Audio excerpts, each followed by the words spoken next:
നമസ്കാരം. ശ്രീമദ് ഭാഗവതം മൂലം പ്രഭാഷണം ഭാഗം 388 388. ഓം ഗം ഗണപതയേ നമഃ. ഓം സം സരസ്വതേ സ്വാഹ. ഓം ശ്രീ ഗുരുഭ്യോ നമഃ. ഓം ശ്രീ രംഗനാഥശർമ്മണേ നമഃ.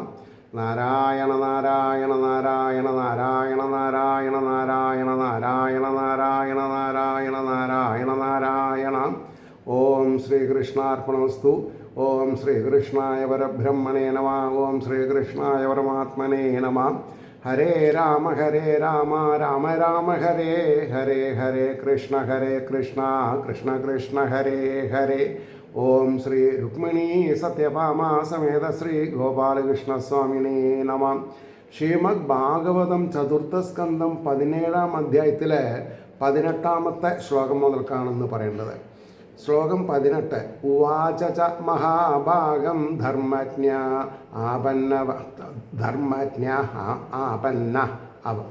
ആപന്നവത്സല ത്രാഹി മാം അഭിഭൂതാനാം പാലനെ അവസ്ഥിതോ ഭവാൻ.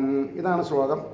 അതായത് മഹാഭാഗനോട് പറയുകയും ചെയ്തു, ധർമ്മത്തെ അറിയുന്ന ദേവ, ധർമ്മജ്ഞ, ആപന്നവത്സല, ആപത്തിൽ അകപ്പെട്ടവരിൽ വാത്സല്യമുള്ളവനെ. അതാണ് ഭഗവാന്റെ കാരുണ്യം. ആപത്തിൽപ്പെട്ടവരോട് വാത്സല്യം ഉണ്ടാവും. അഹങ്കാരം ഇല്ലാതെ ഉണ്ടായാൽ ഭഗവാന് പ്രിയായി എന്ന് പറയാം. എന്നെയും രക്ഷിച്ചാലും അങ്ങ് ഭൂതങ്ങളുടെ പാലനത്തിൽ ഏർപ്പെട്ടിരിക്കുന്നവനാണല്ലോ. ഇതാണ് ഇമ്പോർട്ടൻ്റ്. ഭൂതങ്ങളുടെ പാലനത്തിൽ ഏർപ്പെട്ടിരിക്കുന്നവനാണ്. അത് നമ്മൾ അറിയാണ്ട് പോയി. ഇനി അതിൻ്റെ ഭാവാർത്ഥം പറയണു. പ്രജകൾക്ക് മഹാഭാഗ്യത്തെ നൽകുന്നതിന് മതിയായ വിധം ഐശ്വര്യസമ്പന്നനായിരിക്കുന്ന മഹാരാജാവിനോട് ഇപ്രകാരം പ്രാർത്ഥിക്കുകയും ചെയ്തു. ആപത്തിൽ അകപ്പെട്ടിരിക്കുന്നവരെ സംരക്ഷിക്കുന്നത് ധർമ്മമാണെന്നറിഞ്ഞിരിക്കുന്ന പ്രഭു, എന്നെയും അങ്ങ് സംരക്ഷിക്കണം. സർവഭൂതങ്ങളെയും രക്ഷിക്കുന്നതിനാണല്ലോ അങ്ങ് ഉറച്ചിരിക്കുന്നത്. സോ ക്ലീൻ, സോ എന്താണെന്നാ പറയുക, പ്ലെയിൻ. മനസ്സിലായില്ലേ? 19-ാമത്തെ ശ്ലോകം എന്താ? സത്വം ജിഗാംസസേ കസ്മാധീനാം അഹൃതകിൽബിഷാം അഹനിഷ്യത് കഥം യോഷാം ധർമ്മജ്ഞ ഇതിയോ മതാം. അതായത് ധർമ്മം അറിയുന്നവൻ എന്ന് യാതൊരുവൻ സമ്മതനോ ആ അങ്ങ് ദുഃഖിതയും അപരാധം ചെയ്യാതിരിക്കുന്നവളുമായ എന്നെ എന്തു ഹേതുവായിട്ട് ഹനിപ്പാൻ ഇച്ഛിക്കുന്നു. ഭൂമിദേവിയുടെ പരിദേവനങ്ങളാണ് കേട്ടോ. അപ്പോൾ സ്ത്രീയെ എങ്ങനെ ഹനിക്കും ചോദ്യമാണ്. ഇനി അതിൻ്റെ ഭാവാർത്ഥം വരണം. ആപത്തിൽ അകപ്പെട്ടവരിൽ വാത്സല്യയുക്തനായ അങ്ങ് അപരാധം ചെയ്യാത്തവളും ദുഃഖിതയുമായ എന്നെ ഹനിപ്പാൻ ഇച്ഛിക്കുന്നതിന് എന്തു കാരണം? ധർമ്മം അറിയുന്നവനെന്ന സർവരാലും സമ്മതിക്കപ്പെട്ടിരിക്കുന്ന ഭവാൻ എങ്ങനെ സ്ത്രീവധം ചെയ്യും? ഇതാണ് നമ്മൾ 6, 8, 10, 12 വയസ്സിൽ പഠിച്ചിരിക്കേണ്ടത്. 20-ാമത്തെ ശ്ലോകം. പ്രഹരന്തിന വൈ സ്ത്രീഷു കൃതാഗസ്വപി ജന്തവ കിം ഉദ തദ്വിധാ രാജൻ കരുണാദീനവത്സല. ഹേ രാജാവേ, ജന്തുക്കൾ അപരാധം ചെയ്തവരായിരുന്നാലും സ്ത്രീകളിൽ പ്രഹരിക്കുന്നില്ല നിശ്ചയം. ദുഃഖിതന്മാരിൽ വാത്സല്യം ഉള്ളവരും കരുണയുള്ളവരുമായ അങ്ങയെപ്പോലുള്ളവർ പറയണമോ സ്ത്രീകളെ ഉപദ്രവിക്കരുതെന്ന് തന്നെയാണ് പറഞ്ഞത്. ഇനി അതിൻ്റെ ഭാവാർത്ഥം. അല്ലയോ രാജാവേ, സാധാരണ ജനങ്ങൾ പോലും സ്ത്രീകൾ അപരാധം ചെയ്തിരുന്നാൽ കൂടെ അവരെ പ്രഹരിക്കയില്ല നിശ്ചയം. ശീലന്മാരായ അങ്ങയെപ്പോലുള്ളവരുടെ കഥ പറയണമോ? വല്ലാത്തൊരു ചോദ്യമായിപ്പോയത്. 21. മാം വിപാട്യ അജരാം ന അവം യത്ര വിശ്വം പ്രതിഷ്ഠിതം ആത്മാനം ച പ്രജാക്ഷേമ കഥം അംബസി ധാൻസ്യസി. യാതൊന്നിൽ ലോകം സ്ഥാപിക്കപ്പെട്ടിരിക്കുന്നുവോ കേടുതട്ടാതിരിക്കുന്ന കപ്പലായ എന്നെ നശിപ്പിച്ചിട്ട് ജലത്തിൽ ആത്മാവിനെയും ഈ പ്രജകളെയും എങ്ങനെ ധരിക്കും? എന്നെ ശിക്ഷിച്ചാൽ, ഞാൻ ഈ വെള്ളത്തിൽ മുങ്ങിപ്പോയാൽ ഈ ഭൂമിയിലുള്ള പ്രജകൾ, ജീവജാലങ്ങളെ അങ്ങ് എന്ത് ചെയ്യുന്നോ ചോദിച്ചത്. ഇതൊരു സയൻറ്റിഫിക് തിയറിയാണ് അല്ലേ. ഭൂമിനെ നശിപ്പിക്കരുത്, ഭൂമി വെള്ളത്തിൽ പോയാൽ എന്താ ചെയ്യുക? അപ്പോൾ അതിൻ്റെ ഭാവാർത്ഥം വരുന്നു. അതുമാത്രമല്ല, എന്നെ ഹിംസിക്കുന്നതിൽ വേറെ ഒരു ദോഷം ഗൗരവമേറിയതായിട്ടുണ്ടെന്നും അങ്ങ് ആലോചിക്കണം. എന്നിൽ ആണല്ലോ ലോകം നിലനിൽക്കുന്നത്. കേടുതട്ടാത്ത കപ്പലായിരിക്കുന്ന ആ എന്നെ ഹിംസിച്ചാൽ പിന്നെ സർവത്ര ജലമായിരിക്കും. ആ ജലത്തിൽ അങ്ങയെയും ഈ പ്രജകളെയും മുങ്ങിപ്പോകാതെ എങ്ങനെ നിലനിർത്തും? അതൊരു ചോദ്യമല്ലേ. പൃഥുരുവാച. ഇത്രത്തോളൊക്കെ ആയപ്പോൾ പൃഥുരാജാവ് മറുപടി പറയാണ്. 22 വസുധേ, ഭൂമിദേവി എന്നർത്ഥം. വസുധേ ത്വാം വദിഷ്യാമി മശ്ചാസനപരാങ്മുഖീം ഭാഗം ബർഹിഷി യാ വൃക്തേ ന തനോഷി ചനോ വസു. ഭൂമി എൻ്റെ ശാസനത്തെ ധിക്കരിക്കുന്ന നിന്നെ വധിക്കും. യാതൊരുവൾ അഗ്നിയിൽ അവകാശത്തെ വരിക്കുന്നു. ഞങ്ങൾക്ക് ധനത്തെ വർദ്ധിപ്പിക്കുന്നില്ല എന്നാണ് ഒരു കൗണ്ടർ ക്വസ്റ്റ്യൻ ഉണ്ടായത്. അപ്പോൾ അതിൻ്റെ ഭാവാർത്ഥം, പൃഥു മറുപടി പറഞ്ഞു, ഹേ വസുന്ധരെ, എൻ്റെ ആജ്ഞയെ അനുസരിക്കാതിരിക്കുന്നത് കൊണ്ട് നിന്നെ ഞാൻ ഹിംസിക്കുവാൻ നിശ്ചയിക്കുന്നു. യാഗത്തിൽ ഭാഗം സ്വീകരിക്കുന്ന നീ രാജക്ഷേമത്തിന് ഉപകരിക്കുന്ന ധനത്തെ വർദ്ധിപ്പിക്കാതിരിക്കുന്നില്ലയോ എന്നാണ് ചോദ്യം ഉണ്ടായത്. എന്തുകൊണ്ടാണ് ഞാൻ നിന്നെ ഉപദ്രവിക്കുന്നെന്ന് എനിക്ക് തോന്നിയത്? നീ ചെയ്യേണ്ടത് ശരിക്കും ചെയ്തിട്ടില്ല എന്നുള്ളത് നിനക്ക് തന്നെ ഇപ്പം തോന്നുന്നു തുടങ്ങി ചോദിച്ചു.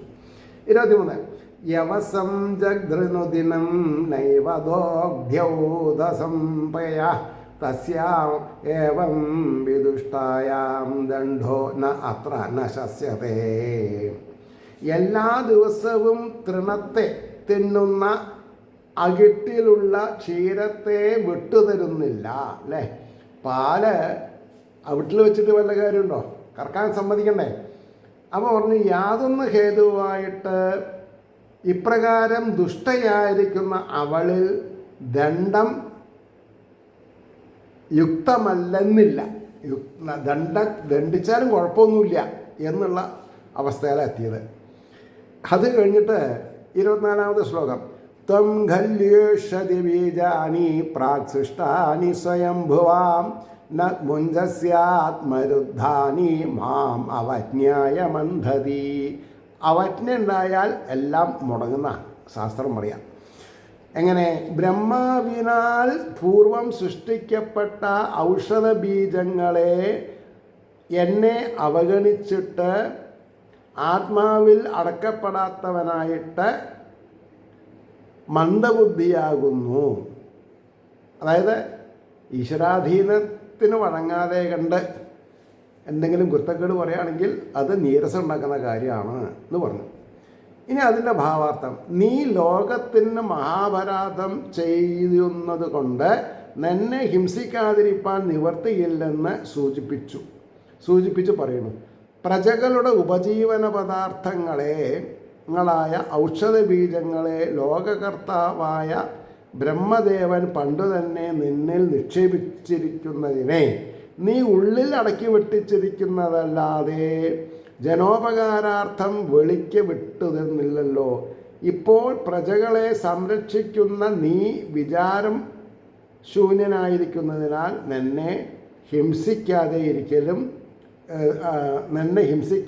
ഇരിക്കുന്നതെങ്ങനെ എന്നാണ് ചോദിച്ചത്. അടുത്ത ശ്ലോകം, അമുഷാം ക്ഷുത്പരീതാനാം അർത്ഥാനാം പരിദേവിധം ശമയിഷ്യാമി മദ്ബാണേ ഭിന്നായാസ്തവ മേധസാം. വിശപ്പിനാൽ ബാധിക്കപ്പെട്ടവരും ദുഃഖിതന്മാരുമായിരിക്കുന്ന ഇവരുടെ വിലാപത്തെ എൻ്റെ ബാണങ്ങളാൽ മുറിക്കപ്പെട്ട നിൻ്റെ മേധസ്സുകൊണ്ട് ഞാൻ ശമിപ്പിക്കുന്നേ എന്ന് പറഞ്ഞു. ഇനി അതിൻ്റെ ഭാവാർത്ഥം പറയണു. എന്നെ വധിച്ചതുകൊണ്ട് പ്രജകൾ അന്നപ്രാപ്തി എങ്ങനെ പ്രജകൾക്ക് അന്നപ്രാപ്തി എങ്ങനെ ഉണ്ടാകും, അവരുടെ സങ്കടം എങ്ങനെ തീരും എന്ന് നീ ശങ്കിക്കേണ്ട. അതിന് മാർഗം ഞാൻ കണ്ടിരിക്കുന്നു. എന്താണത്? വിശപ്പ് ബാധിച്ച് ദുഃഖിച്ചിരിക്കുന്ന ഈ പ്രജകളുടെ വിലാപത്തെ എൻ്റെ ബാണങ്ങൾ കൊണ്ട് ബന്ധിച്ച നിൻ്റെ മോദസ്സുകൊണ്ട് ശമിപ്പിക്കാമെന്ന് എൻ്റെ വിചാരം എന്ന് ഇദ്ദേഹം ജീവിച്ചിരിക്കുന്ന അല്ലേ പിന്നെ ആൾക്കാരായിട്ട് കോൺട്രാക്റ്റിലായി. എന്താ ജീവിച്ചിരിക്കുന്നത് പറയാൻ കാരണം? ഇപ്പോൾ ജീവനുള്ള ഉക്കരക്കല്ലേ ഫൈറ്റ് ചെയ്യാൻ പറ്റുള്ളൂ. അപ്പോൾ പറയണു 26-ാമത്തെ ശ്ലോകം പറയണു, പുമാൻ യോഷിതുത ക്ലീവ ആത്മസംഭാവനോ അധമ ഭൂതേഷു നിരനുക്രോശോ നൃപാണാം തദ്ബധോ അവത. ആരേനെ എപ്പോൾ കൊല്ലാൻ പാടില്ല, അതൊക്കെ ശാസ്ത്രീയമായിട്ടുള്ള അറിവുള്ളവർക്ക് അറിയുള്ളൂ. നികൃഷ്ടനും പ്രാണികളിൽ ദയാഹീനനുമായിരുന്നാൽ അവരുടെ വധം രാജാക്കന്മാർക്ക് വധമല്ല. കാരണം എന്താ? സമൂഹത്തിൻ്റെ നന്മയ്ക്കാണ് കുറ്റം ചെയ്യുന്നവരെ രാജാവ് സൃഷ്ടിക്കുന്നത്. അത്ര മനസ്സിലാക്കിയാൽ മതി. സ്ത്രീയായ തന്നെ ധർമ്മജ്ഞനായ ഞാൻ വധിക്കുന്നില്ലെന്ന് ശങ്കിക്കേണ്ട. പുരുഷനോ സ്ത്രീയോ നപുംസകമോ ആയാലും വേണ്ടില്ല, താൻ വലിയവൻ, തന്നെ ശാസിപ്പാൻ ആരുമില്ലെന്നുള്ള വിചാരത്തോടുകൂടെ പ്രാണികളിൽ കരുണ കൂടാതെ അവരെ ദുഃഖിപ്പിക്കുവാൻ തുടങ്ങിയാൽ രാജാവ് അവരെ വധിക്കണം. ലോകഹിതത്തിന് ഉപകരിക്കുന്ന ആ വധം ദോഷാവഹമല്ല. ഇതാണ് നന്മയ്ക്ക് വേണ്ടി, മറ്റുള്ളവരുടെ നന്മയ്ക്ക് വേണ്ടി ചെയ്യുന്ന നമ്മളുടെ ഏതെങ്കിലും തരത്തിലുള്ള വധം അത് കേസെടുക്കില്ല. അങ്ങനെയാണ് പറയാം. ഇനി 27-ാമത്തെ ശ്ലോകം, ത്വാം സ്തബ്ധാം ദുർമദാം നീത്വാ മായാഗാം തിലശരൈഹി ആത്മയോഗബലേനേ മാതാരയിഷ്യാമ്യഹം പ്രജാം. ദോഷവാഹനമായ മതത്തോടുകൂടിയും ഗർവിഷ്ഠയായും കപടത്താൽ ഗോരൂപം ധരിച്ചും ഇരിക്കുന്ന നിന്നെ ബാണങ്ങൾ കൊണ്ട് എള്ളിൻമണികളെന്ന പോലെ ആക്കിയിട്ട് ആത്മയോഗബലേന എൻ്റെ യോഗബലത്താൽ ഈ പ്രജകളെ ഞാൻ ധരിക്കും എന്നാണ് പറഞ്ഞത്. ഇനി അതിൻ്റെ ഭാവാർത്ഥം, നിൻ്റെ അഭാവത്തിൽ എൻ്റെ പ്രജകൾക്ക് ആസ്പദമില്ലാതെയാകുമെന്നുള്ള നിൻ്റെ ആക്ഷേപത്തെ ഞാൻ ഗണിക്കുന്നില്ല. അതിന് നിത്യവൃത്തി ചെയ്യുവാൻ ഞാൻ ശക്തനാണെന്ന് സമാധാനം പറയുന്നു. പരന്മാർക്ക് ദോഷം ജനിപ്പിക്കുന്ന മതത്തോടു കൂടിയ ഗർഭിഷ്ഠനാകുന്ന നീ വാസ്തവത്തിൽ പശു അല്ലാന്നാ, നീ ഭൂമിദേവിയാണെന്ന് എനിക്കറിയാമെന്നാണ് പറഞ്ഞത്. കപടത്താൽ ഗോരൂപത്തെ ധരിച്ചിരിക്കുകയാകുന്നു. എൻ്റെ ശരങ്ങൾ കൊണ്ട് നിന്നെ എള്ളിൻമണികളെന്ന പോലെ അത്ര സൂക്ഷ്മശകലങ്ങളായിട്ട് ഖണ്ഡിച്ചതിൽ പിന്നെ ജലമായിരിക്കുന്ന ഈ ലോകത്തിൽ എൻ്റെ യോഗബലത്താൽ ഈ പ്രാണിവർഗങ്ങളും ഞാൻ തന്നെ ധരിച്ചുകൊള്ളും. അവരെ എന്നിൽ തന്നെ നിർത്തി രക്ഷിക്കും എന്ന് സാരം. ഒരു മുഴം നീട്ടി എറിഞ്ഞു. കാരണം എന്താ? വരാൻ പോകുന്ന കാര്യങ്ങളൊക്കെ എൻ്റെ കൺട്രോളിലാണ് എന്ന് പൃഥുചക്രവർത്തിക്ക് അറിയാം. 28 ഏവം മന്യോമയീം മൂർത്തിം കൃതാന്തം ഇവ വിഭ്രതാം പ്രണത പർവാഞ്ജലി പ്രാഹീമഹി സഞ്ജാതവേ ബധൂ. അതിൻ്റെ വാക്കാർത്ഥം പറയാണ്, അവനെ നമസ്കരിച്ചവളും, ആരേനെ? ഭഗവാനെ നമസ്കരിച്ചവളും ഏറ്റവും വിറയോടുകൂടിയതുമായ ഭൂമി കൈകളെ ഒന്നായി ചേർത്തുകൊണ്ട് പറഞ്ഞു. എന്താ പറഞ്ഞതെന്നുള്ളത് അടുത്ത ശ്ലോകത്തിലേ വരുള്ളൂ. പക്ഷേ ഇവിടെ നമുക്ക് ഇനി ഇതിൻ്റെ ഭാവാർത്ഥത്തിലേക്ക് പോകണം. ഇപ്രകാരം പറഞ്ഞും ക്രോധപ്രചുരമായ സ്വരൂപത്തെ ധരിച്ചും അന്ധകരണൻ എന്ന പോലെ നിൽക്കുന്ന മഹാരാജാവിനെ കണ്ടിട്ട് യോഗികൃത്താൽ സർവാംഗങ്ങളെയും സർവാംഗങ്ങളിലും വിറയലോടുകൂടിയ ഭൂമിദേവി നമസ്കാരം ചെയ്തു.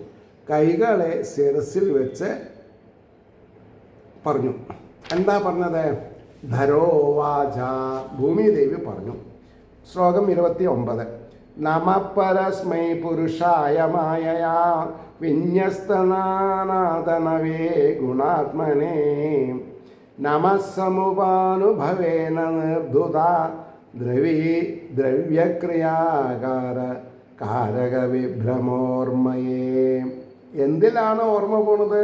ഈശ്വരൻ്റെ പാതാരവിന്ദത്തിൽ ആവുന്നതിന് പകരം മായയിലാണ് പോയിക്കൊണ്ടിരിക്കുന്നത്. അതാണ് നമസ്കാരം എന്ന് പറഞ്ഞിട്ടുണ്ടായി. അതായത് ക്രിയകളോടും കാരകങ്ങളോടും വിഭ്രമത്തോടും ഈ വർമ്മികളോടും കൂടി ഭവാനായിക്കൊണ്ട് നാമസങ്കീർത്തനം എന്നാണ് പറഞ്ഞത്. ഇനി ഭൂമിദേവി അതിന് മറുപടി പറയാണ്. അതെന്താ? ഭൂമിദേവി ചെയ്ത സ്തുതിയാണ് ഇത് മുതൽ 8 ശ്ലോകം. നിന്തിരുവടി പ്രകൃത പുരുഷനല്ലാത്തതിനാൽ ക്രോധം യുക്തമല്ലെന്ന് സൂചിപ്പിക്കുന്നു. ആദിയിൽ തന്നെയുള്ള സച്ചിദാനന്ദവും പരമപുരുഷനുമായ നിന്തിരുവടിയിൽ നമസ്കാരം. മായയെ സ്വാധീനമാക്കിയിട്ട് മായയെ സ്വീകരിക്കുകയും ഉപേക്ഷിക്കുകയും ചെയ്തിരിക്കയാൽ ഗുണങ്ങളെ അതിക്രമിച്ചിരിക്കുന്നു പരബ്രഹ്മമാകുന്ന നിന്തിരുവടി. സ്വരൂപാനന്ദത്തിൽ നിന്ന് ചലിക്കാതെ ഇരിക്കുന്ന അങ്ങയുടെ പഞ്ചഭൂതങ്ങളുടെ സമ്മേളനത്താൽ സംഭവിക്കുന്ന ശരീരത്തിലും ക്രിയാരൂപങ്ങളായ ഇന്ദ്രിയങ്ങളോടും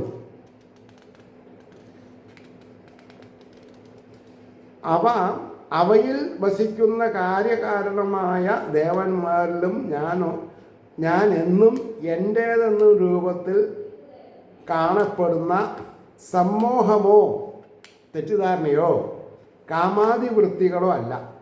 അപ്രകാരം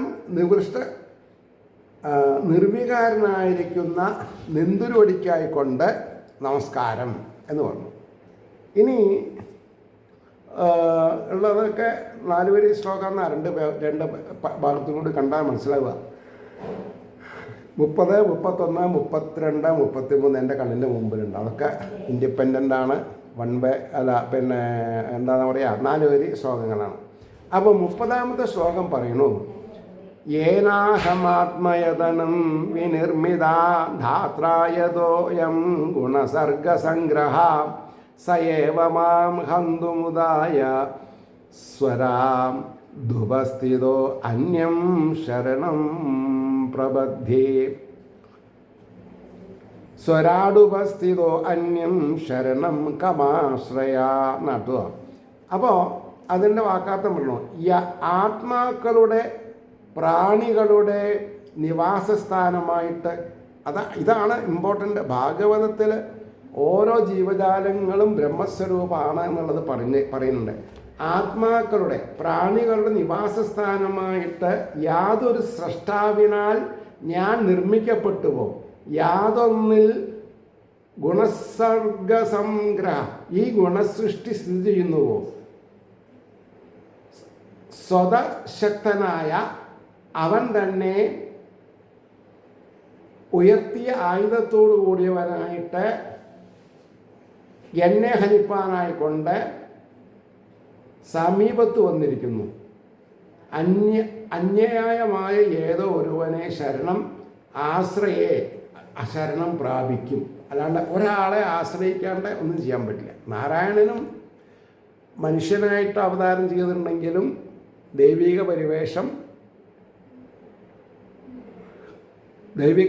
വേണമെങ്കിൽ കാര്യങ്ങൾ മനസ്സിലാക്കിയിട്ടുണ്ടാവണം. ഇനി അതിൻ്റെ ഭാവാർത്ഥാണ് പറയാൻ പോകുന്നത്. അതെന്താണ്? നിന്തിരുവടി കോപിച്ചാൽ അന്യരക്ഷയില്ലെന്ന് സൂചിപ്പിക്കുന്നു. അതാണ് ഭഗവാനെ അനുമോദിക്കാം, അനുകരിക്കരുത്. മനസ്സിലായില്ലേ? അപ്പോൾ നിന്തിരുവടി കോപിച്ചാൽ അന്യരക്ഷയില്ലെന്ന് സൂചിപ്പിക്കുന്നു. സകല ചരാചരങ്ങൾക്കും സ്ഥാനമായിട്ട് എന്നെ സൃഷ്ടിച്ചുവോ, ആരുടെ അനുഗ്രഹത്താൽ ത്രിഗുണാത്മകമായ ആ സൃഷ്ടിവർഗം എന്നിൽ സ്ഥിതി ചെയ്യുന്നുവോ, ആ നിന്തുരുവടി തന്നെ ആയുധം ഉയർത്തിക്കൊണ്ട് എന്നെ സംഹരിപ്പാൻ അരികത്ത് വരുന്നതായാൽ പിന്നെ ആരാണെന്ന് ഞാൻ ശരണം പ്രാപിക്കേണ്ടത്? അന്യാപേക്ഷ കൂടാതെ സ്വതന്ത്രനായിരിക്കുന്ന ഒരുവൻ നിന്തിരുവടി മാത്രമല്ലാതെ മറ്റാരുമില്ലല്ലോ. അതിനാൽ എന്നിൽ കോപിക്കുന്നത് യുക്തമല്ല എന്ന് സാരം. അപ്പം നേരിട്ടുള്ള യുക്തമല്ല എന്ന് പറഞ്ഞതിനേക്കാൾ അതിൻ്റെ എല്ലാ പോഷക ഘടകങ്ങളും സ്ട്രോങ് ആയിട്ട് മാറ്റിയിട്ടാണ് ഒരു കമാൻഡ് കൊടുക്കുന്നത്. അതിനെ നമ്മൾ എന്ത് ചെയ്യണം? ശിരസ വയ്ക്കുക. ഈശ്വരൻ്റെ കാര്യങ്ങൾ നമ്മൾ ശരിക്ക് മനസ്സിലാക്കുന്ന വേണം. അപ്പോൾ നമുക്ക് ഇവിടെ നിർത്താം. അങ്ങനെ ഇരിക്കുന്ന ആ നിസ്തുലനായ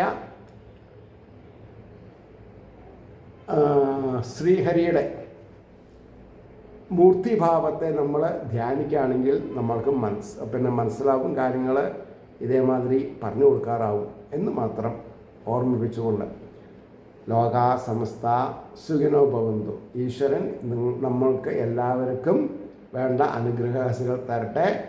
നമ്മുടെ ഓരോരുത്തരുടെയും ലക്ഷ്യം